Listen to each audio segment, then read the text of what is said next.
So klarong-klaro is pointing to treasure. So nagtuturo siya doon sa pinagbaunan ng treasure.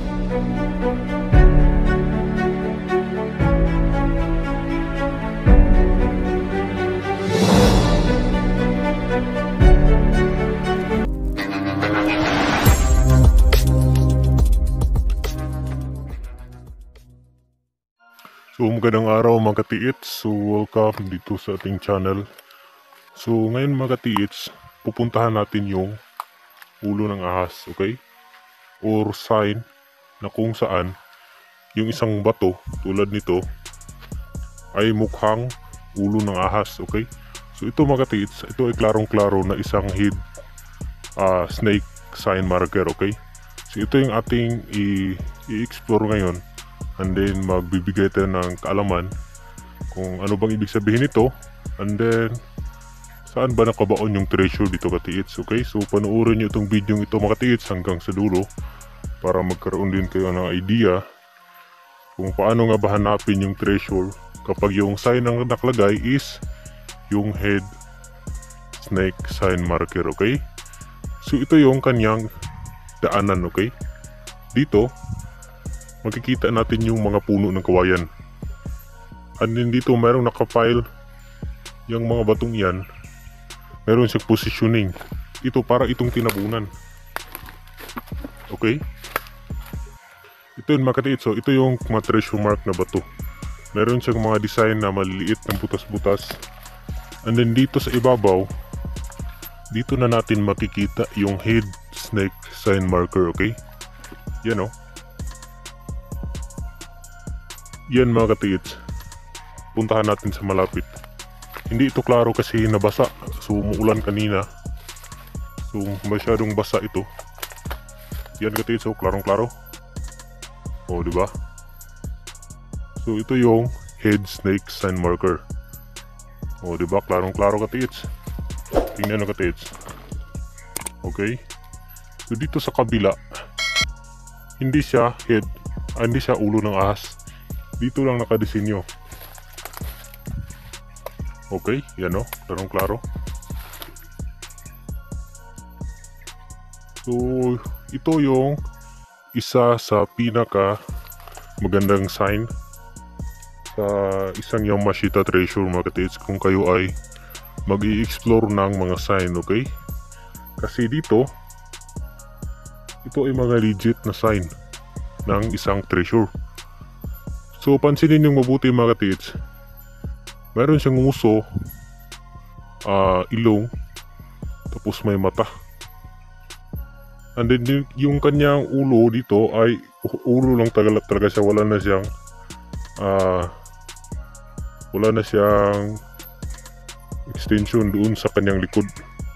Okay, kumbaga ulo lang talaga yung kanyang idinisin nyo, okay? So ito yon. Ito yung kanyang harapan. Okay, so ganito lang yung purma, para lang siyang box. O yan o, para lang siyang hugis box katiks, ano. So napakaganda at napakaganda ng pagkagawa nito mga katiks ng kanilang sign. Kasi kuhang-kuha yung kanyang ipinapahiwatig. Klarong-klaro na isa siyang head snake sign marker, okay? O yan o. So ano bang ibig sabihin nito mga katiks? Kapag mga ganitong klaseng sign yung inyong nakita dito sa ibabaw, hindi sa ilalim, kasi usually yung iba nating katiits meron silang nahuhukay na mga head snake sign marker tulad dito. Maliliit lang katiits, hindi tulad nito nga klarong-klaro, pero nahuhukay nila doon sa ilalim. So yung ibig sabihin nun, pointing pa rin yun katiits, pero nandoon na yun sa ilalim, sa pinagbaunan na nagtuturo. Okay, doon na talaga sa treasure yun nagtuturo. Pero itong nasa ibabaw, yung ibig sabihin nito is pointing to treasure. So nagtuturo siya doon sa pinagbaunan. Okay, pinagbaunan ng treasure. So kapag mga ulo ng ahas mga katiis, meron tong mga karugtong na sign. Ibig sabihin, mga supporting sign, okay? yung mga supporting sign nito is mga bato na nahati. Okay? Para siyang nahati katiits, isa siyang bato tulad nito. Nahati siya katiits. So yan yung ating titingnan dyan sa harapan na yan.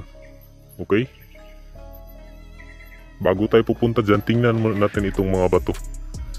So dito sa kanyang harapan, meron ito isang bato na mayroong design.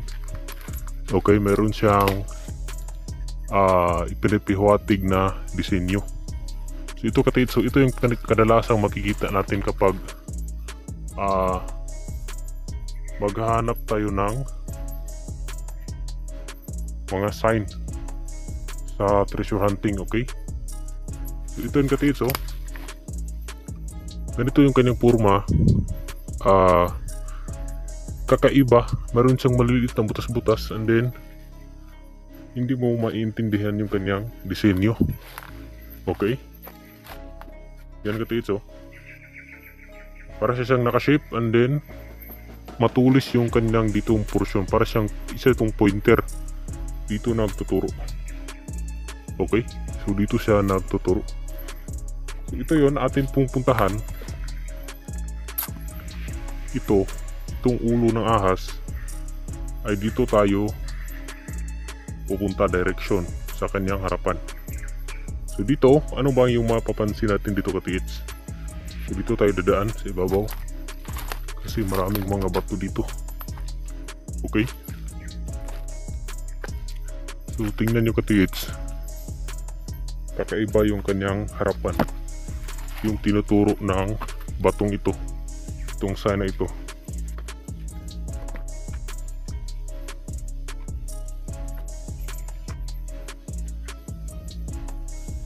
So nandoon yun katiits, ano? Nandoon yun. Tapos dito siya nagtuturo sa batong ito. Okay, so ano ba yung makikita natin dito sa batong ito katiits? Tingnan nyo katiits. Dito meron siyang nakalagay na ganito. This is a sign of treasure. Okay, nakadesinyo ito. Nandito sa kanyang harapan, oh, ito rin katiits, oh. Dito na natin makikita yung bato na parang nahati. Yan, oh. Ito yung bato ito.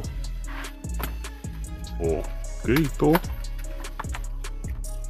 Diba? Parang siyang nahati katiits. So ito yung sinasabi ng ating mga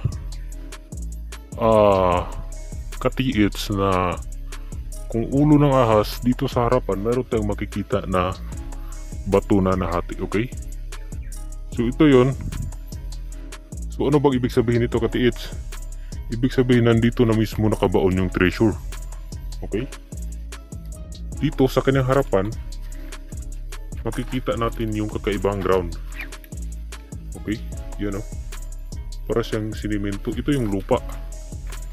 Okay, ito yung parang sinimento.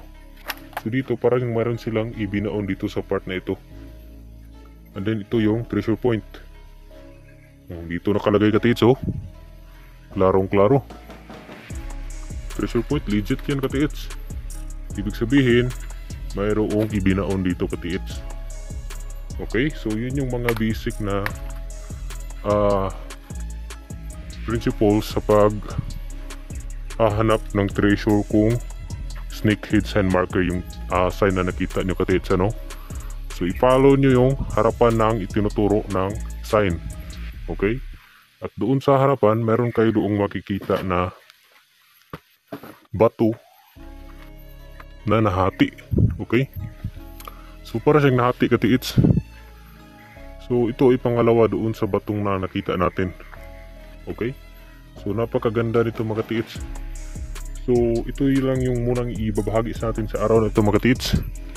And then wag niyo kalimutang mag subscribe sa ating YouTube channel and hit the notification bell para ma-update ka sa ating panibagong video. Okay, so dito binabahagi natin yung mga kakaibang sign sa Yamashita treasure katiits, ano? So ito yun, snakehead sign marker. Okay, so, napakaganda. So kapag iscan tong area ito, mayroong pataas na possibility na mayroong madidetect dito. Okay, kasi ito ay legit na sign ng isang Yamashita treasure katitis. Okay, so yun lang at maraming salamat sa inyong panonood.